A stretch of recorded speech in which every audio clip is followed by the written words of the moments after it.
ओम शांति। आज सुनते हैं 2010 की मुरलियों से निकला हुआ मक्खन। 2010 की 11 मुरलियां और 11 मुरलियां में भी लगभग कितने 200 पॉइंट होंगे अच्छे अच्छे, और उनमें से फिर 11 ही पॉइंट निकालें और एक एक पॉइंट ब्रह्मास्त्र की तरह काम करने वाला, जो अति शक्तिशाली हमारी स्थिति बनाने वाला। तभी से कहा है मक्खन, सारी मुरलियों से निकाला हुआ पूरे वर्ष की मुरलियों का मक्खन। कितने भाग्यशाली हैं, बहुत मेहनत करके निकाल के आपको बना बनाया मक्खन मिल जाता है और आपका फर्ज है इसको पुने रिवाइज करना। इसलिए मक्खन अक्सर 2 दिन दिया जाता ताकि अच्छी तरह पढ़ें, ट्राई करें। तो आओ सुनते हैं 2010 वर्ष की मुरलियों से निकला हुआ मक्खन। नंबर 1, ये मैं करावनहार आत्मा हूं, ये कर्मेंद्रियां करणहार हैं। ये करावनहार का सौमान कर्म करते स्मृति स्वरूप में रहे। चाहे कर्मेंद्रियों में से कर्म कराना है, लेकिन मैं करावनहार हूं, मालिक हूं। इस सीट पर अगर सेट हैं तो कोई भी कर्मेंद्री ऑर्डर में रहेगी, हर कर्मेंद्री ऑर्डर में रहेगी। बिना सीट पर सेट होते तो कोई किसका नहीं मानता। इतनी अच्छी बात बाबा ने सारी कर्मेंद्रियों को ऑर्डर में चलाने का तरीका बता दिया। केवल सीट पर सेट रहो। वाह, एक सीट पे सेट रहना, बस बिंदु बन के, और उस सीट पे चमकते हुए बैठे रहो, सब कर्मेंद्रियां ऑर्डर में रहेंगी। सेकंड, अगर अभी भी सम्मानों को याद करो और एक एक सम्मान की माला फेरते जाओ, तो जहां सम्मान है वहां देभान आ नहीं सकता। आदि से अंत तक अब तक बाप दादा ने हर एक बच्चे को भिन्न भिन्न सम्मान दिए हैं।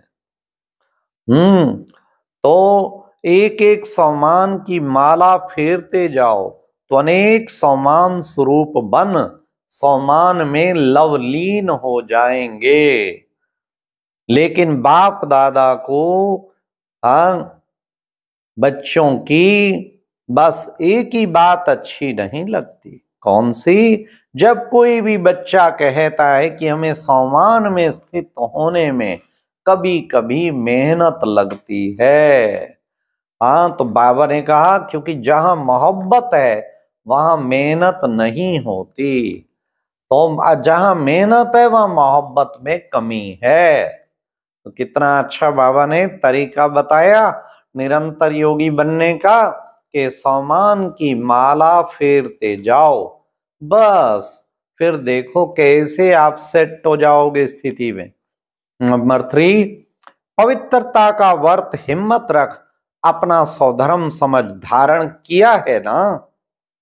वैसे जो दूसरा भूत है क्रोध, तो आज बाप दादा ये पूछते हैं कि एक महाभूत को तो व्रत लेकर वृत्ति बदली, लेकिन दूसरा जो भूत है क्रोध का, क्या क्रोध के भूत पर विजय प्राप्त करना यह भी संकल्प किया है, या दूसरा विकार है इसलिए छूट है?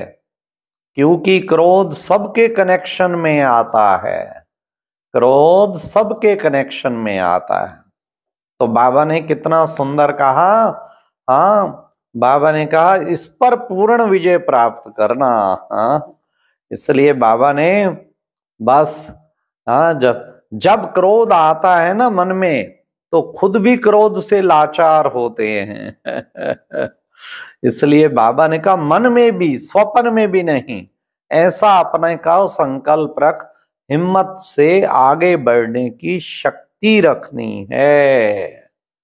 तो क्रोध मुक्त मन में भी ना आए, संकल्प में भी ना आए, इस पर विजय प्राप्त करनी है। 4th, फिर बाबा ने आज नेक्स्ट मुरली में फिर क्रोध जीत पे, आज क्रोध जीत में आगे बढ़ने के लिए बॉडी कॉन्शियस का मैं, इसको योग अग्नि में जलाओ।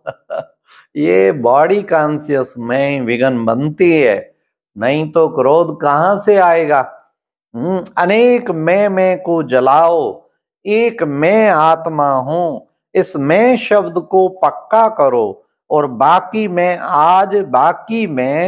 सारी मैं आज योग अग्नि में जला के जाओ। अनेक मैं है ना, उन सब को जलाना। तो इस मैं को समाप्त करने के लिए आज अपने अंदर संकल्प लो।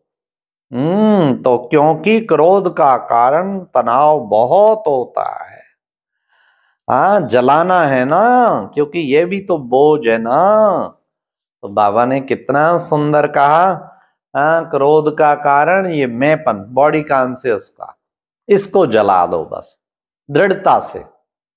5th पॉइंट, बाप दादा अभी यही इशारा दे रहे हैं कि समय की समीपता अनुसार व्यर्थ संकल्प भी अपवित्रता की निशानी है। सारे दिन में ये भी चेक करो, कोई भी व्यर्थ संकल्प अभिमान का व अपमान का अपनी तरफ खींचता तो नहीं है। क्योंकि चलते चलते अगर बाप की दी हुई विशेषताओं को अपनी विशेषता समझ अभिमान में आते हैं तो ये भी व्यर्थ संकल्प हुआ। और मेरेपन के अशुभ संकल्प में कम नहीं हूं, मैं भी सब जानता हूं, ये मेरा संकल्प ही यथार्थ है, ऊंचा है। यह मेरेपन का अभिमान का संकल्प, यह भी सूक्ष्म अपवित्रता का अंश है। तो कितना अच्छा प्यारे बाबा ने बताया, हाँ, कि इसको बाबा ने कहा विशेष ये व्यर्थ संकल्प अपवित्रता के निशान। जब भी व्यर्थ संकल्प, ओहो इम्प्योर में क्यों बन जाऊं, मुझे तो प्योर बनना है ना। तो इसलिए व्यर्थ संकल्प को हटाना है। 6th नंबर, साथ साथ एक बात बाप दादा इशारा देते, चलते फिरते संगठन में भी रहते कोई ना कोई साथ में सेवा में होता ही है, तो एक दो को आत्मा के रूप में देखो। आत्मा के रूप में देखते भी हैं, अभ्यास भी करते हैं, लेकिन जब आत्मा देखते हो तो आत्मा के ओरिजिनल संस्कार से देखते हो क्या, या जो मिक्स संस्कार हैं वे भी दिखाई देते हैं। आत्मा देखो इसमें पास हो, लेकिन किस संस्कार से देखते हो? क्या आत्मा के ओरिजिनल संस्कार से कनेक्शन में आते हैं या वर्तमान संस्कार भी आते हैं सामने? तो बाप कहते हैं कि आज से किसी को भी एक तो आत्मा के रूप में देखो, लेकिन आत्मा के जो ओरिजिनल संस्कार हैं उस रूप में देखो। नेक्स्ट 7th, अब ऐसे रोज की मुरली, उसमें 4 ही सब्जेक्ट का होमवर्क है।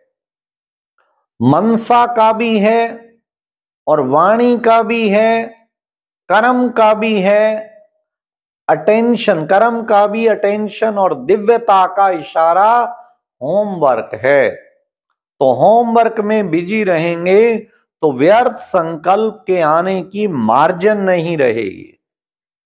इस विधि को अपनाते रहेंगे तो व्यर्थ संकल्प स्वतः ही आपसे विदाई ले जाएंगे। तो बाबा ने कितना सुंदर तरीका बताया कि बाप दादा रोज की मुरली में मनन करने के लिए, सेवा करने के लिए होमवर्क में रोज देते हैं। अगर मनन करो या मनन करते करते मग्न हो जाओ तो रोज का होमवर्क मन को बिजी रहने करने का साधन बन जाएगा। समझा? तो सुनना और मनन करना या मगन हो जाना, यह बाप दादा रोज का होमवर्क देता है। तो कितना अच्छा साधन मिला हमें मुरली जो है, जिससे हम लगातार अपने को बिजी कर सकते हैं। 8th, बाप को प्रत्यक्ष करने में सभी को उमंग है। बाप दादा सुनते रहते हैं, कहते भी रहते हैं कि बाप को प्रत्यक्ष करना है। अभी तक ब्रह्मा कुमारियां, ब्रह्मा कुमार प्रत्यक्ष हुए हैं, भगवान बाप आ गया। ये बाप की प्रत्यक्षता गुप्त है, पुरुषार्थ कर रहे हैं, लेकिन ये प्रत्यक्ष आवाज फैले, हमारा बाप आ गया। भगवानों वाच है ना कि ब्रह्मा कुमारियों के वाच है। अभी यह प्रत्यक्षता होनी ही है। और जब ये स्वभाव संस्कार परिवर्तन होगा तो आप एक एक के चेहरे और चलन से बाप प्रत्यक्ष होगा। वाह वाह वाह। तो असली काम तो स्वभाव संस्कार को परिवर्तन करना है। नेक्स्ट 9th नंबर, बाप दादा मन को एकरस बनाने की एक्सरसाइज सिखा रहे हैं। सारे दिन में इन 5 रूपों की एक्सरसाइज करो और अनुभव करो। जो रूप सोचो उसको मन में अनुभव करो। जैसे ज्योति बिंदु कहने से ही वह चमकता हुआ रूप सामने आ गया, ऐसे 5 ही रूप सामने लाओ और उस रूप का अनुभव करो। हर घंटे में 5 घंटे इस ड्रिल में लगाओ। अगर सेकंड नहीं तो 5 मिनट लगाओ। हर एक रूप सामने लाओ, अनुभव करो। मन को इस रूहानी एक्सरसाइज में बिजी करो तो मन एक्सरसाइज से सदा ठीक रहेगा। जैसे शरीर की एक्सरसाइज शरीर को तंदुरुस्त करती है, ऐसे ये एक्सरसाइज मन को शक्तिशाली बना देगी। 10th, बाबा ने कहा, बाप दादा ने पहले भी सुनाया, 2 बातों का अटेंशन अंडरलाइन करो। 2 बातें कौन सी? एक संकल्प का खजाना और दूसरा समय का खजाना। खजाने तो बहुत मिले हैं, ज्ञान का खजाना, शक्तियों का खजाना, योग द्वारा भी मुख्य संपन्न बनने की युक्तियां हैं, सब प्राप्त कराई हैं। यह संगम का समय सारे कल्प में अमूल्य विशेष समय है। इस समय ही जितनी प्राप्ति करने चाहो उतनी कर सकते हो, क्योंकि यह एक जन्म महान जन्म है। एक जन्म में अनेक जन्मों का प्रारब्ध बनाने का है। संगम का समय 1 सेकंड भी गंवाना नहीं है। 1 सेकंड का कनेक्शन अनेक जन्मों के साथ है। लास्ट 11वां नंबर पॉइंट, अभी अभी 1 सेकंड में अपने आप को और सभी संकल्पों से दूर कर सकते हो। सेकंड में अपने को बिंदु रूप स्थित कर सकते हो। करेंगे। 1 सेकंड में मैं बिंदु हूं, कोई संकल्प नहीं, बस बिंदु हूं। जिसने सेकंड में अपने को बिंदु स्थिति में स्थित किया वे हाथ उठाओ। सेकंड में लगाया, अच्छा अभी ये प्रैक्टिस 15 दिन, सारे दिन में हर घंटे में हर सेकंड में बिंदु लगाओ। यह प्रैक्टिस हर एक करना और वहां वातावरण में रहकर अपने कार्य में रहते चेक करना कि 1 सेकंड में बिंदु रूप में सफलता मिली। हाँ, तो बाप दादा कहते कि इसकी रिजल्ट बाप दादा के फिर पास आएगी, फिर देख लेंगे। इससे पता पड़ेगा आप 108 या 16,000 की माला उसके अधिकारी हैं। तो ये था सेकंड में बिंदु लगाना। अच्छा, ओम शांति। ये था 2010 की मुरलियों से निकला हुआ मक्खन, इसलिए सब इसको अच्छी तरह से हजम करो। एक एक मुरली की पॉइंट को मनन करो। ओम शांति। यह एक बहुत अच्छी वीडियो भी जरूर देखें।